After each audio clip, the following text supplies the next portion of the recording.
There is a very fine line that separates the geniuses from the crazies. I mean, you have to be a little off in the head to have the self-belief to pursue your passion even when the whole world calls your invention or discovery totally bogus. Every genius was and is crazy in their own way, some more than the others. This is a list on them.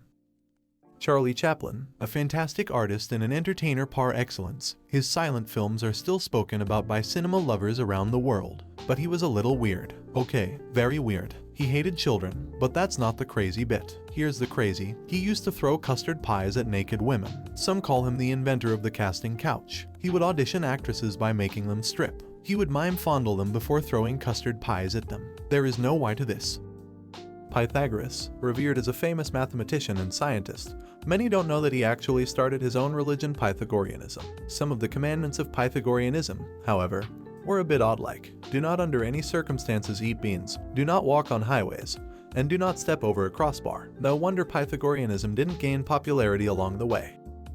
Nikola Tesla. Everybody knows what a genius Tesla was and how, even though he was a true visionary, he never got his due from the world. But Tesla was also completely crazy. He had a serious case of obsessive-compulsive disorder. He was a germaphobe who refused to touch anything that was a little dirty or anything that was round in shape. He was also in love with the number 3. He would walk 3 times around the block before entering the building. He would only stay in a hotel room that was divisible by 3. He would require 18 napkins for each meal, 3 stacks of 6.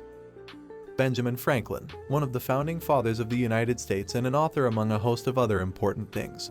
Ben Franklin was a really smart guy, no doubt about it. He also had a rather weird fetish, if you may call it that. He loved GILFs. For those who don't know what that means, he used to love having sex with old women, really old. Talking about his odd taste, he once wrote, "In all your amours you should prefer old women to young ones, because there is no hazard of children, which irregularly product may be attended with much inconvenience, because through more experience, they are more prudent and discreet in conducting an intrigue to prevent suspicion, and lastly they are so grateful."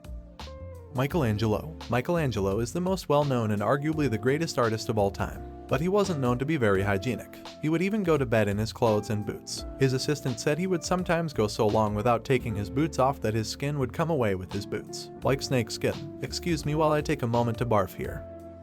James Watson. James Watson was the man who won a Nobel Prize for his work in discovering DNA. For someone who was so intelligent, he was quite racist, and that was the problem. He actually believes that Africans are inherently less intelligent than whites. Wonder what his opinion is now that an intelligent white guy like Trump is running for president. Winston Churchill. If you go beyond the fact that Winston Churchill was one of the most respected leaders of the 20th century, you wouldn't deny the fact that he was a complete nutjob. He would have random quirks, including parading around his office in his birthday suit. Both Franklin D. Roosevelt and his son Elliot are known to have met Churchill chilling in all his glory. Elliot even walked into Churchill's office one day to find him standing completely naked smoking a cigar while dictating a letter to his secretary, a male secretary. Morarji Desai, the first prime minister to head India's first non-Congress government. Morarji Desai was known to be a very intelligent man. But every genius has to be a weirdo in one way or the other, right? Desai used to famously drink his own urine every day, without fail. A lot of famous people do it nowadays. But famous people are stupid. This guy wasn't. Salvador Dali. Dali was a great artist, no two ways about it. His surrealist paintings were truly a visual treat. But as his iconic mustache would suggest, he was also crazy. He used to think that he was possessed. In fact, in 1947, he even got a guy named Gabriel Maria Berardi to perform an exorcism on him. Berardi's fee, a crucifix sculpture made by Dali himself. Lord Byron. Lord Byron was a very well-known British poet who led the Romantic movement of the 19th century. A lover at heart, Byron had a number of affairs. It's his numerous affairs that fueled his odd hobby. Lord Byron used to love collecting the pubic hair of his lovers. As a trophy, after each affair, Byron would take a lock of his partner's pubes and store it in a file at his publishing house. Those pubes stayed for more than 100 years after his death. Imagine the plight of the one who found them, going to work only to stumble upon a pile of pubes.